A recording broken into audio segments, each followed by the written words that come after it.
உடல்ல எப்படி எல்லாம் பாதிப்படையுது அப்படின்றத பத்தி இன்னைக்கு தெரிஞ்சுக்கலாம். எக்ஸசிவா இருக்கக்கூடிய ஃபுட், எக்ஸசிவா இருக்கக்கூடிய ஆல்கஹால் அப்படி எடுக்கிறப்ப நம்மளுடைய லிவர் ஃபங்க்ஷன்ஸ் எல்லாமே அடிபடும். ரெகுலரா நடக்கக்கூடிய ஒரு ஃபங்க்ஷன் இப்ப இர்ரெகுலரா நடக்குது.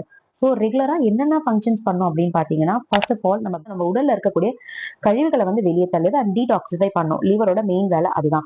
டீடாக்சிஃபை பாத்தீங்கன்னா ஹார்மோனல் டீடாக்சிஃபை பண்ணும், பிளட் டீடாக்சிஃபை பண்ணும் அண்ட் நம்மளுடைய விட்டமின்ஸ் எல்லாம் அப்சர்வ் பண்ணும், பிளஸ் மெட்டபாலிக் ப்ராசஸை பண்ணும். இந்த மாதிரி நிறைய விஷயங்கள் நம்ம லிவர் பண்ணிக்கிட்டு வருது. ஸோ இந்த உடம்புல பித்த அளவா ஜாஸ்தியா இருக்கு அப்படின்னா பசியின்மை, பசியின்மைனா பசி இருக்காது, பிளஸ் டேஸ்ட் தெரியாது, சுவை அறியாமை அப்படின்னு சொல்லுவாங்க. மூணாவது பித்த வாந்தி இருக்கல், லிவர் எதுவும் அஃபெக்ட் ஆயிருக்கு அப்படின்னா அது பித்த வாந்தி அப்படின்னு சொல்லுவாங்க.